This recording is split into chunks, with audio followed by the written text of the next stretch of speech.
राधे राधे सभी को। तो दोस्तों, साइकोलॉजी में आज अपना टॉपिक रहेगा अधिगम, लर्निंग। और काफ़ी इम्पोर्टेंट है, इस टॉपिक से क्वेश्चन बनते हैं, जो कि ये टॉपिक रीट और सेकंड ग्रेड दोनों के लिए ही महत्वपूर्ण है। देखो, अधिगम है क्या? पहले तो अधिगम को समझो। अधिगम लर्निंग ही है, यानी कि सीखना ही अधिगम है। तो अधिगम का अर्थ क्या है? सीखना, व्यवहार में परिवर्तन। तो अधिगम है, इसका अर्थ है सीखना, यानी कि व्यवहार में परिवर्तन। जब कुछ सीखते हैं तो व्यवहार में परिवर्तन होता है, यानी कि जो सीखना है, हम सीखते रहते हैं। जो अधिगम है वो एक निरंतर चलता रहता है, निरंतर चलने वाली एक सार्वभौमिक की ये प्रक्रिया है भाई। और व्यक्ति देखो, जब जन्म लेता है, जन्म से लेकर के सीखना प्रारंभ कर देता है, जन्म से सीखता रहता है। जब भी वो अपने जन्म से सीखता है तो जैसे जीवन पर्यंत वो चलता रहता है, कुछ ना कुछ वो सीखता ही रहता है। और भाई देखो, कहीं पर भी बंदा सीख सकता है, बच्चा कहीं पर भी बंदा सीख सकता है। देखो, सीखने के लिए ऐसा नहीं होता कोई विशेष स्थान की जरूरत होती है, किसी भी समय और कहीं से कुछ भी सीख सकता है। तो अधिगम का आपको पहले तो ये देखना है कि भाई अधिगम है क्या। अधिगम ही क्या है? सीखना है, यानी कि लर्निंग।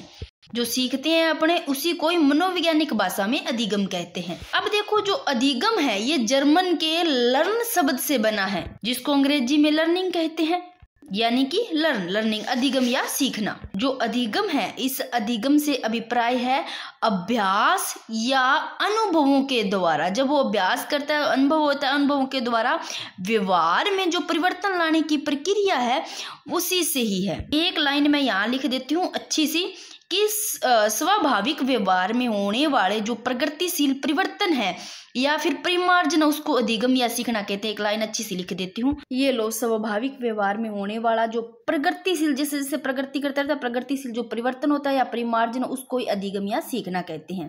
अब देखो, अधिगम की परिभाषाओं से भी क्वेश्चन आते हैं, तो आपको अच्छे से इनको कैसे भी माइंड में फिट बिठाना है, भी कैसे भी याद रखना है। इनको एक ध्यान रखना कि जैसे सीखना है ना, वो अनुभव द्वारा व्यवहार में परिवर्तन है। वो कैसे है? आप थोड़ा सा एक उदाहरण के थ्रू समझो कि एक छोटा सा बालक है ना, छोटा सा एक बालक है।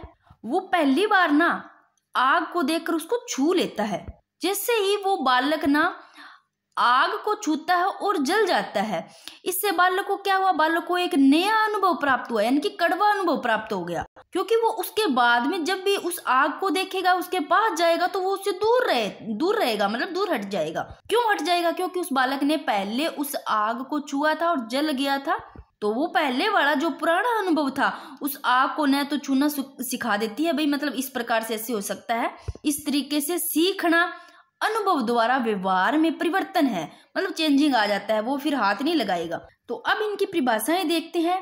सबसे पहले देखो, स्किनर के अनुसार प्रगतिशील जो व्यवहार है, जैसे जैसे प्रगति करता रहता है, प्रगतिशील जैसे व्यवहार होता है, उसमें व्यवस्थापन की जो प्रक्रिया है, उसको ही सीखना कहते हैं। आप बस स्किनर को इससे कनेक्ट कर लो, व्यवस्थापन की प्रक्रिया, प्रगतिशील व्यवहार व्यवस्थापन की प्रक्रिया को सीखना कहते हैं। बस इससे जोड़ लो, याद रख लेना। Next, Woodworth. देखो, आप कैसे याद रखोगे वुडवर्थ की परिभाषा को? नवीन ज्ञान तथा नवीन प्रतिक्रियाओं को अर्जन करने की प्रक्रिया अधिगम है। आप इनको दो चीजें याद रख लेना, या अर्जन को जोड़ लेना। वुडवर्थ, आप वुडवर्थ से लो, वुड यानी कि लकड़ी को बोलते हैं ना इंग्लिश में, तो वुड, लकड़ी को वुड बोलते हैं। नवीन ज्ञान, जब आप ऐसे लो, कोई लड़का है, बंदा है, वो लकड़ी को कट करता है, या लकड़ी को, मतलब लकड़ी से आजकल सारी चीज बनती है, बेड वगैरह कुछ भी देख लो ना, तो वो उनको देख करके नवीन ज्ञान प्राप्त करेगा और नई नई प्रतिक्रियाएं करेगा ना। ऐसे याद कर लो, कनेक्ट कर लो। वुड से लकड़ी से नए नए ज्ञान प्राप्त करेगा, नई चीजें बनाने का, नवीन प्रतिक्रिया, उनको फिर अर्जन करेगा, यानी कि उनसे सीखेगा भी क्या बनता जाता है। तो आप बस इस प्रकार से कनेक्ट कर लो, नवीन ज्ञान, नवीन प्रतिक्रियाओं। मैं 2-3 क्वेश्चन पूछूंगी लास्ट में। नवीन ज्ञान, नवीन प्रतिक्रियाओं को अर्जन करने की प्रक्रिया ही अधिगम है। इस क्लास में पूछू, चाहे मैं ना एक अलग से ही अधिगम के सिद्धांत की एक क्लास लाऊंगी, उसमें सारे अधिगम करवाने की कोशिश करूंगी इतने आसान तरीके से। अधिगम के सिद्धांत जो कि आपको अच्छे से समझ में आ जाएंगे, कम टाइम में आपको ज्यादा मैटर मिल जाएगा, तो टाइम बच जाएगा आपका। नेक्स्ट देखो, गेट्स व अन्य के अनुसार।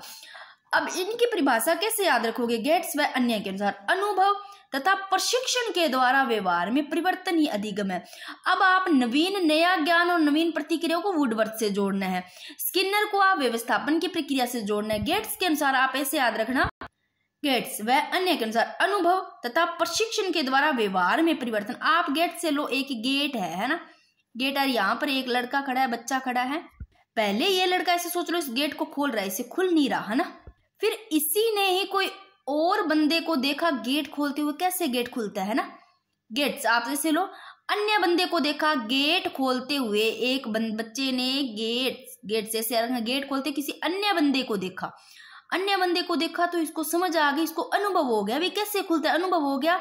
और इसने शिक्षा ऐसे ले ली, भी प्रशिक्षण ले लिया। आप ऐसे लो, अनुभव से इसने सीख लिया प्रशिक्षण, अनुभव और प्रशिक्षण के द्वारा व्यवहार में, फिर इसके व्यवहार में परिवर्तन आ गया भी। इसने अन्य बंदे को देखा, गेट्स बनने से याद रह जाएगा, अन्य बंदे को देखा, गेट कैसे खुलता है, अनुभव हुआ इस बंदे को, और प्रशिक्षण के द्वारा, अनुभव और प्रशिक्षण के द्वारा इसके व्यवहार में परिवर्तन आ गया, इसने भी खोल दिया। इस प्रकार आप इसको याद रख सकते हो।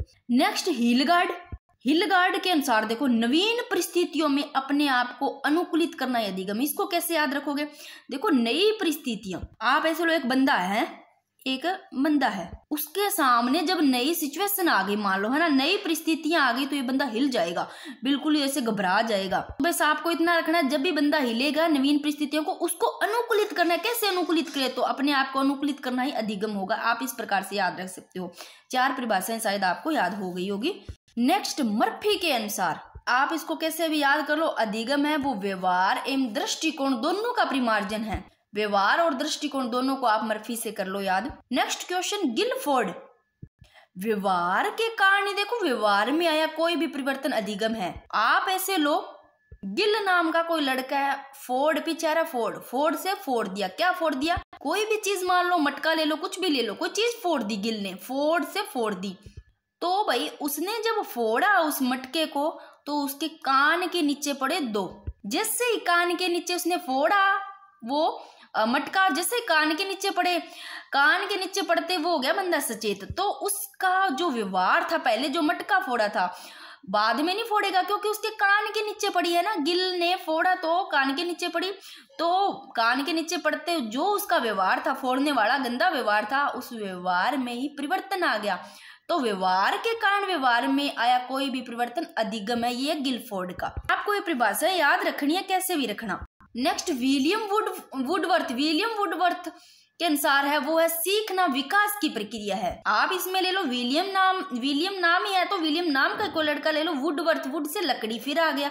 इस वाले में अकेला वुडवर्थ नहीं है, वुड विलियम, ऐसे याद करो भी, वुड है और विलियम है ना, ऐसे याद करो आप। इनकी एक परिभाषा क्या थी, इनकी थी वुडवर्थ से आप ऐसे याद कर, वुड लकड़ी, नवीन ज्ञान और नवीन प्रतिक्रियाओं का अर्जन करने की प्रक्रिया ही क्या थी, अधिगम थी। ये पढ़ के आए थे आप, एक ये याद कर लो भी विलियम वुडवर्थ की, कि सीखना विकास की प्रक्रिया है। जैसे जैसे वुड लकड़ी से वो सीखा है, नवीन ज्ञान सीखा है, नवीन प्रतिक्रिया है ना अर्जन की है, तो वो सीखना क्या सीख रहा है, विकास से हो रहा है ना, तो सीखना विकास की प्रक्रिया। दोनों परिभाषा याद हो जाएगी आपको। Next, crow and crow, most important लगा लो, सारे इंपॉर्टेंट है ये। आदतों, ज्ञान, अभिवृत्तियों का अर्जन ही अधिगम है।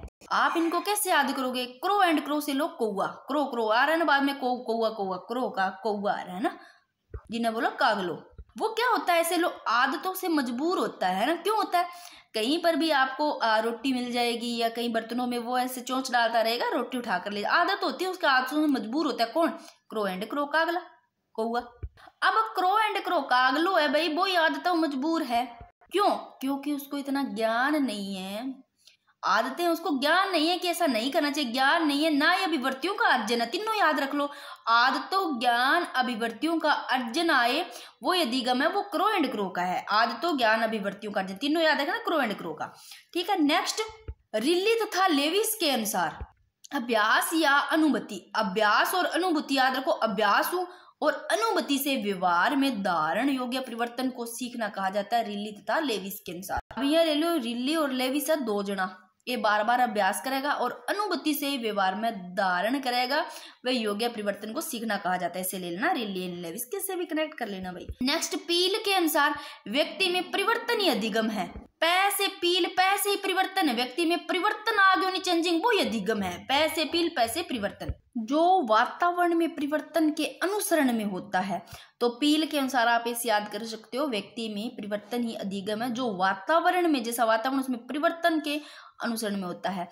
आप एक रील तथा लेविस की याद करोगे, अभ्यास अनुभूति से व्यवहार में धारणा हो गया, परिवर्तन सीखना कहा जाता है। आप इसी में ही आप लेना कि जो कि एक क्या नाम है उसका, मार्गन और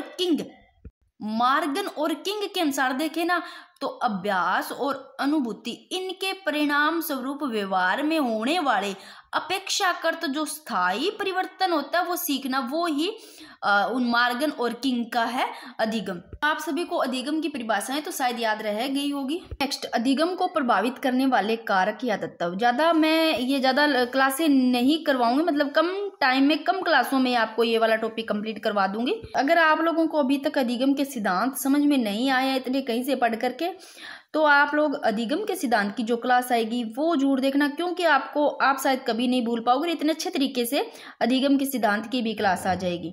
अब देखो अधिगम है ना, ये कारक इनके देखो, अधिगम को प्रभावित करने वाले कारक या तत्व इनको बोलते हैं। अधिगम जीवन भर चलने वाली प्रक्रिया। देखो अधिगम सीखना ही तो होता है भाई, लर्निंग है, तो लर्निंग सीखते कब हम, जीवन भर तो चलते रहते, सीखते रहते हैं, जन्म से लेकर के मृत्यु तक सीखते ही रहेंगे, है ना। सीखने का ऐसे थोड़ी है कोई फिक्स टाइम होता है या फिक्स जगह होती है जहां कहीं से भी अपने को ग्रहण करने को मिलता है, वहां से अपने सीख लेते हैं। अब एक देखो जो स्टीफेंस है ना, उनके अनुसार देखो कि शिक्षक के पास जितने भी साधन है ना, उनमें सबसे ज्यादा महत्वपूर्ण बताइए प्रेरणा। क्या बताइए? प्रेरणा। तो अब अधिगम जीवन भर चलने वाली प्रक्रिया है भाई। देखो जो किस प्रकार है, इस प्रकार है। देखो सबसे पहले सीखने की इच्छा, अब इन सभी को करेंगे। सीखने की इच्छा हो गई, प्रेरणा हो गया यानी कि मोटिवेशन हो गया, विषय सामग्री हो गई जो सब्जेक्टिव जो मैटर होता है, और टीचिंग मेथड हो गया, शिक्षण विधि हो गई। इसके अलावा बुद्धि स्मरण जो शक्ति होती है वो करेंगे, परिपक्वता भी करेंगे, और शारीरिक व मानसिक स्वास्थ्य आता है इनमें। सीखने का जो समय और स्थान, वो थकान, ये सारे अपने देखेंगे। अब सबसे पहले जो देखते हैं वो है सीखने की इच्छा। देखो बालकों में सीखने की प्रबल इच्छा होती है भाई, और तो वो उसे अति शीघ्र अगर बालकों में मतलब सीखने की खुद में प्रबल इच्छा होती है, वो बहुत ही जल्दी सीख लेते हैं। जिस सामग्री को सीखने की इच्छा नहीं होती है तो सीखने में कठिनाई का अनुभव करता है। इसलिए अध्यापक को बालकों को पढ़ाते समय उसकी रुचि व जिज्ञासा को ध्यान में रखकर ही पढ़ाना चाहिए, मतलब ये सब रखना चाहिए। आप लोगों को पता होगा सीखने की जो इच्छा होती है, अगर खुद में बालक में होती है प्रबल, तभी वो सीख सकते जल्दी। अगर नहीं होती है तो वो नहीं सीख पाते, उनको कठिनाई मतलब आती है। तो इसलिए जो अध्यापक होते हैं वो बालकों की रुचि, किस में रुचि है ज्यादा, उनकी जिज्ञासा किस चीज में है, जिज्ञासा, इनको ध्यान में रख करके करना चाहिए। नेक्स्ट है प्रेरणा। देखो प्रेरणा है तो सबसे ज्यादा मैंने बताया था महत्वपूर्ण माना है। तो स्किनर है ना, स्किनर, इन्होंने सर्वश्रेष्ठ राजमार्ग कहा है इसको। ये लिख लो लाइन यहाँ पर कि स्किनर ने सर्वश्रेष्ठ राजमार्ग कहा है प्रेरणा को। प्रेरणा क्या एक आंतरिक कारक होता है, अंदर से ही, मतलब ये अपने को मतलब ये होता है, जब अपने मोटिवेट होते हैं तो अंदर से ही आती है हमें आगे बढ़ने के लिए क्या कैसे करना चाहिए, है ना। और सीखने में जब सीखते हैं ना तो ये प्रेरणा है, इसका स्थान ही सबसे ज्यादा इंपॉर्टेंट माना गया है, महत्वपूर्ण माना गया है। जो मोटिवेशन होता है, देखो प्रेरणा, एक चीज देखो आप लोगों ने देखा होगा, खुद भी देखो जब बच्चे थे या फिर आसपास के बच्चों को, खुद इनको उन बच्चों को देखना, जब उनकी प्रशंसा की जाती है, प्रशंसा या प्रोत्साहन, अगर ये सब मिलता है ना तो बालक है ना सीखने में उनकी तेजी ज्यादा होगी, मजबूती आ जाएगी, वो ज्यादा तेजी से सीखेंगे। तो ये मोटिवेशन ही होता है, प्रेरणा, ठीक है ना। फिर है विषय सामग्री। अब सीखने की प्रक्रिया पर इसका भी महत्वपूर्ण स्थान है भी, विषय सामग्री का भी। देखो कठिन व अर्थहीन सामग्री की अपेक्षा, अगर सामग्री कठिन है, कोई अर्थ नहीं है, अर्थहीन है सामग्री, तो उसकी अपेक्षा सरल व अर्थपूर्ण सामग्री शीघ्र व सरलता से सीखी जा सकती है। देखो कठिन और अर्थहीन का तो वो होता है, अभी कुछ जो कठिन है तो नहीं सीखी जाएगी, इसके जगह अगर सरल होती है, अर्थपूर्ण होती है, अर्थ वाली, तो जल्दी से सीखी जा सकती है। यानी कि जो विषय सामग्री है ना वो अनियोजित न होकर के नियोजित हो। कैसे होनी चाहिए वो, मतलब कठिन से सरल नहीं होनी चाहिए, सरल से कठिन होनी चाहिए। पहले सरल हो, सरल से कठिन की तरफ होनी चाहिए। सामग्री कैसे हो, सरल से कठिन की तरफ होनी चाहिए, ना कि कठिन से सरल की ओर। नेक्स्ट शिक्षण विधि। जो टीचिंग मेथड है, देखो इसमें देखो सीखने में शिक्षण विधि जितनी अधिक रुचिकर उपयुक्त होती है, ये चीजें तो आपको नॉर्मली है, सभी को पता होगा भी सीखने में शिक्षण विधि जितनी ज्यादा रुचिकर होगी वो उपयुक्त होगी, सीखना उतना आसान हो जाता है भाई। इसलिए कक्षाओं में खेल पद्धति और करके सीखने का अधिक उपयोग करते हैं। खेल पद्धति से बच्चे देखो अच्छे से सीखते हैं और करके पहले उनको करके दिखाते हैं भी, करके सीखने का अधिगम ये सबसे ज्यादा उपयोगी होता है। तो ये शिक्षण विधि प्रेरणा विशेष सामग्री सीखने की चाहिए तो समझ में आई होगी। नेक्स्ट, बुद्धि या समझ शक्ति। अब देखो अधिगम को प्रभावित करने वाले कारकों में पहला पढ़ा सीखने की इच्छा, फिर प्रेरणा विशेष सामग्री शिक्षण विधि। अब देखो बुद्धि या समरण शक्ति, इंटेलिजेंस और जो मेमोरी है, देखो अधिक बुद्धिमान बालक होता है ना, ज्यादा बुद्धिमान, वो कम बुद्धि वाले बालकों की अपेक्षा किसी विषय को जल्दी सीख लेता है। एक तो देखो कम बुद्धि वाला होगा उसकी अपेक्षा तो ज्यादा बुद्धि वाला ही सीखेगा, समझ शक्ति ज्यादा होती है। फिर है परिपक्वता, मैं परिपक्वता को भी करवाऊंगी क्योंकि आप अगर देखो ना तो जो अधिगम है और एक जो परिपक्वता है, इनमें अगर अंतर देखो तो देखो जो अधिगम होता है ना, अधिगम जो सीखना होता है वो अनुभव अर्जित होता है, जैसे ही अपने मतलब अनुभव अर्जित करते हैं। और जो परिपक्वता होता है ना ये एक मतलब जन्मजात होता है। और अधिगम को क्या करते हैं, अधिगम को अपने अभ्यास से प्रभावित करते हैं, मतलब जब अभ्यास बार बार अभ्यास करते हैं तभी तो सीखते हैं। परंतु परिपक्वता ऐसा नहीं होता है, ये अभ्यास से अप्रभावित होता है भाई। और अधिगम में क्या होता है, अधिगम में प्रेरणा जरूरी होती है और अपरिपक्वता में प्रेरणा की कोई जरूरत नहीं, क्योंकि ये तो जन्मजात होता है। और अधिगम क्या होता है, अनुभव द्वारा अर्जित होता है, अनुभव से सीखते हैं। और अधिगम क्या होता है, सीखना या अधिगम को बोलते हैं, वो मनोशारीरिक होता है यानी कि बाह्य होता है। और जो ये परिपक्वता होता है ये आंतरिक होता है और जन्मजात होता है और शारीरिक होता है भाई ये। और परिपक्वता देखो सभी में समान होता है, अधिगम देखो सभी में अलग अलग होता है, क्योंकि ये अर्जित किया जाता है, सीखा जाता है। लर्निंग सीखना सभी में समान थोड़ी होता है, कईयों में बुद्धि जाता तो कई ज्यादा सीख लेते हैं, कोई कम, इस प्रकार से सभी में अलग अलग होता है। और व्यक्तित्व प्रक्रिया है ये। और जो ये परिपक्वता है क्योंकि ये जन्मजात होती है, जन्म से होती है, तो ये क्या होगी, ये होएगी प्रजातीय प्रक्रिया होएगी, यानी कि वंशानुक्रम पर आधारित होएगी। और ये सीखते हैं अधिगम तो ये किस पे होएगी, वातावरण पर आधारित होएगी, क्योंकि ये अनुभव अर्जित करते हैं तो वातावरण में, समाज में वातावरण होएगी ना, क्योंकि समाज से सीखते हैं सभी, इधर उधर माता पिता सभी से सीखते हैं, तो ये क्या होएगी, वातावरण पर आधारित होएगी। और इन दोनों को एक बार समझ लो मोटा मोटा। परिपक्वता क्या होती है, प्रजातीय प्रक्रिया होती है, और जो वंशानुक्रम पर आधारित होती है क्योंकि ये जन्मजात होती है। और ये परिपक्वता देखो जब जन्मजात होती है, जब ये प्रजाति होती है, वंशानुक्रम पर आधारित होती है, तो एक निश्चित समय तक ही रहती है, निश्चित समय तक ही रहती है। और अधिगम क्या होता है, अधिगम देखो जन्म से लेकर के सीखते ही रहते हैं मृत्यु प्रांत तक, तो ये क्या होता है, जन्म से मृत्यु तक अपन सीख लेते हैं, विद्यालय मतलब जाते हैं जहां भी सीख लेते हैं। सब क्या करते हैं, स्टार्टिंग में छोटा बच्चा होता है क्या क्या सीखता है, विद्यालय जाना सीखता है, फिर पढ़ना लिखना सिलाई भी सीखता है, सब कुछ, नैतिकता की बातें भी सीख जाता है। जब समाज में आता है ना तो बालक का ये सारा तैरना ये सब कुछ सीखना ये अधिगम पर है, क्योंकि ये अर्जित किया जाता है, अनुभव अर्जित होता है। और ये परिपक्वता होता है जन्मजात। आपको बहुत अच्छे से समझ में आ गया हो एक दोनों चीजें, थोड़ा सा आप अपने माइंड पे लो। परिपक्वता आप ऐसे लो कि जन्मजात है, जन्म से, है ना, अगर जन्म जाता है तो वंशानुक्रम पर ही होगा। अधिगम देखो सीखते कहाँ से है, अपने ये अनुभव करते हैं, मतलब अर्जित करते हैं, अनुभव अर्जित करते हैं तो किस पे होएगा, एक तो ये बाह्य होता है और ये आंतरिक होता है। और ये वातावरण पर आधारित हो, जन्म से लेकर के मृत्यु तक सीखते रहते हैं। ये चीजें अपने खुद पे ले लो, समझ में आ जाएगा। नेक्स्ट देखो वातावरण, परिपक्वता कर रहे थे ना, तो सीखने की इच्छा, प्रेरणा, विशेष सामग्री, शिक्षण विधि, बुद्धि, समझ शक्ति, इतना तो देख लिया।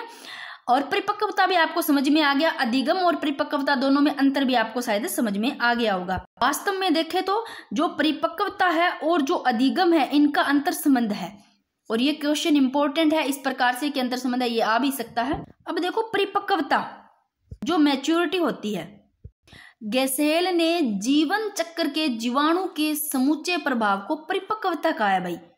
देखो शारीरिक और मानसिक दृष्टि से देखें तो जो परिपक्व बालक बालिका होते हैं उनको सीखने के लिए वो सदा तैयार रहते हैं, जो मैच्योर होते हैं वो हमेशा सीखने के लिए तैयार रहते हैं। नेक्स्ट देखो शारीरिक व मानसिक स्वास्थ्य। अब देखो इसका आपको खुद को इसको देख के पता चल रहा होगा, शारीरिक व मानसिक स्वास्थ्य यानी कि जो शरीर से स्वस्थ होंगे ना बालक, वो जहां मान लो एक रोगी बालक है, आप खुद देखो आपके फैमिली में, इधर देखो एक रोगी बालक है, एक जो शरीर से बिल्कुल स्वस्थ बालक है, क्या वो रोगी वाला जल्दी सीखेगा या स्वस्थ? तो इस रोगी की अपेक्षा स्वस्थ बालक होगा वो जल्दी शीघ्र ही सीख जाएगा, शीघ्रता से यही सीखेगा। क्योंकि जो रोगी बालक, खुद ही ले लो, कभी बीमार हो जाते हैं तो अपने उस समय मन नहीं करता होगा पढ़ने का, यानी कि कुछ काम करने का। तो देखो जो रोगी बालक होगा वो सीखने में न तो रुचि लेता है और न ही उसका शरीर साथ देता है। और एक ध्यान रखना, जो मिल्टन है ना, मिल्टन उन्होंने शरीर की जो पांचों जो ज्ञानेंद्रियां, उनको अधिगम का क्या कहा है, प्रवेश द्वार कहा है। तो आप लोगों को ये चीजें समझ में आ गई होगी। नॉर्मली है ये, बिल्कुल ही इजी है, इनको बस एक बार मोटा मोटा देख लो। सीखने का समय एवं थकान। अब सीखने का जो समय होता है ना, वो भी क्या करता है, सीखने की जो प्रक्रिया होती है उसको प्रभावित करता है। आप ऐसे लो, कोई बच्चा है, मान छोटा बच्चा है, चाहे आप खुद ही कहीं जा रहे हो, पहले रेडी होकर के जाते हो, तैयार होकर के, तब आप लोगों, आप ऐसे शादी में जाते हो ना, रेडी होकर के शादी में जा रहे हो, बड़े ही सुंदर लग रहे हो, है ना, जाओगे तब तो आप लोगों में बड़ा उत्साह होगा ना, इतना सुंदर लग रहे हो, पिक वगैरह लोगे, फोटो सेल्फी ना। जब आओगे तो बिल्कुल ऐसे होठ लटक जाएंगे और हेयर बिल्कुल ऐसे खराब हो जाएंगे, मतलब ऐसे वो उत्साह है वो बिल्कुल खत्म सा हो जाता है। तो सीखने में समय का थकान आप ऐसे लो कि जब बच्चे पाठशाला जाते हैं पढ़ने के लिए, तब उनमें उत्साह होता है, स्फूर्ति होती है। जब सुबह सुबह जाते हैं स्फूर्ति होती है, भी उनमें उत्साह होता है। इसलिए विद्यालय में जो प्रारंभिक कक्षाएं होती है, जो स्टार्टिंग में जब बच्चे जाते हैं, जब उत्साह होता है, उस समय प्रारंभिक कक्षाएं होती है, उस समय क्या करना चाहिए, कठिन विषयों की लगाई जानी चाहिए जो कठिन होते हैं। तब वो, क्योंकि उनमें सुबह सुबह तैयार होकर के जाएंगे बच्चे, तो उस समय उनमें उत्साह होगा, स्फूर्ति होगी, तो वो कठिन विषय को आसानी से समझ लेंगे। और जैसे जैसे टाइम चला जाता, सुबह सुबह गई स्फूर्ति होगी, जैसे जैसे धीरे धीरे मतलब ऐसे टाइम बीतेगा ना, वैसे वैसे उनकी सीखने की गति भी क्या हो जाएगी, धीमी हो जाएगी। तो सीखने का समय एवं थकान, ये भी इसमें आता है इनके कारक तत्वों में। नेक्स्ट है वातावरण, एनवायरनमेंट। यदि बालक का सीखने का जो स्थान है वो शांत, प्रकाश युक्त एवं अच्छी हवा से युक्त होना चाहिए भाई, क्योंकि इन सबसे शांत और प्रकाश युक्त, अच्छी हवा से युक्त होगा तो बालक की सीखने की गति में भी तेजी आएगी। नेक्स्ट सामाजिक कारक। अधिगम क्या है, एक सामाजिक प्रक्रिया। सीखने की प्रक्रिया सदैव किसी न किसी समाज में रहकर ही पूर्ण होती है। सामाजिक समाज से सीखते हैं। तो क्लास में कुछ नहीं है, पर थोड़ी सी वीडियो ज्यादा लंबी बन गई, क्योंकि मैं नहीं चाहती कि 15-20 मिनट से ज्यादा लंबी हो। अभी इसमें अधिगम के प्रकार कर लेते हैं, और नेक्स्ट जो क्लास रहेगी वो अधिगम के सभी सिद्धांत करेंगे, और मजा आ जाएगा सच में, क्लास में समझ में भी आ जाएगा। अब देखो अधिगम, सीखने के, अधिगम को सीखना बोलते हैं, चाहे अधिगम लो, चाहे सीखने के जो प्रकार है, दो प्रकार के होते हैं। कैसे, एक होता है गत्यात्मक अधिगम और एक होता है संज्ञानवादी अधिगम। मैं फटाफट समझा देती हूँ। देखो, जब किसी व्यक्ति शारीरिक रूप से गतिशील, अगर शारीरिक रूप से बंदा गतिशील या कर्मेंद्रियों के द्वारा अधिगम करता है तो इसे ही गत्यात्मक अधिगम कहते हैं। इसको पेशी अधिगम भी बोलते हैं, गत्यात्मक अधिगम को पेशी अधिगम। अन्य नाम और देख लो इसके, गत्यात्मक अधिगम को इसको कर्मेंद्रिय अधिगम बोलते हैं, क्रियात्मक अधिगम बोलते हैं, गामक अधिगम, मूर्त अधिगम। गामक को मूर्त बोलते हैं, गामक मूर्त को क्रियात्मक, कर्मेंद्रिय या यांत्रिक अधिगम भी बोलते हैं। ये नाम जरूर ध्यान रखना, गत्यात्मक को यांत्रिक अधिगम, मूर्त, गामक, क्रियात्मक। अब देखो जैसे कि इसमें देखो क्या होता है, साइकिल चलाना हो गया, पियानो बनाना, क्रिकेट खेलना, टाइपिंग करना, ये सारे इसमें आ जाते हैं। गत्यात्मक यानी कि यांत्रिक कर रहे हैं अपने, साइकिल चला रहे हैं, यांत्रिक अधिगम हो रहा है ना। नेक्स्ट संज्ञानवादी अधिगम। अब ऐसा अधिगम जो व्यक्ति को ज्ञानेंद्रियों के माध्यम से मस्तिष्क में हुआ। अब ज्ञानेंद्रिय ना बंदे की, उस व्यक्ति की जो ज्ञानेंद्रिय उसके माध्यम से मस्तिष्क में जो हुआ है, अथवा किसी भी समस्या को हल करने हेतु सीखा जाए। कोई समस्या आ गई, उसको जो हल करते हुए सीखा जाता है, तो ये अधिगम समस्या समाधान अधिगम कहलाता है। नाम से ही पता चल रहा है वो होता है संज्ञानवादी। एक समझो संज्ञान है ना, संज्ञान का संबंध ही तो मस्तिष्क है। अगर आप लोगों को अब तक नहीं समझ में आया तो सीधे सी सोचो कि संज्ञान का अर्थ ही मस्तिष्क है ना, माइंड। तो भाई संज्ञान का अर्थ किससे है, मस्तिष्क से है। और इसके जब सिद्धांत करेंगे ना अपने इसके, तब आपको अच्छे से समझ में आ जाएगा, अच्छे से समझाऊंगी, क्योंकि इसमें बुद्धि का ही प्रयोग किया जाता है। देखो संज्ञानवादी अधिगम, ऐसा अधिगम मैंने बता दिया। इसमें अधिगम देखो, समस्या अधिगम, और क्या नाम, इसको क्या कहते हैं, अन्य नाम देखो, ज्ञानेंद्रिय, संज्ञानवादी को ज्ञानेंद्रिय अधिगम कहते हैं। मानसिक अधिगम, या मैंने बताया अभी, मानसिक अधिगम, मस्तिष्क, समस्या समाधान अधिगम भी कहते हैं। जैसे देखो गणित की समस्याओं का समाधान करना, चिंतन करना, ये सारे इनमें आ जाते हैं। तो आप लोगों को ये अच्छे से समझ में आ गया होगा। आप मेरे को बता देना कि इस प्रकार समझ में आ रहा है, या इससे छोटी क्लास रहे, या इतनी चल सकती है। नेक्स्ट अपने अधिगम के सिद्धांत करेंगे।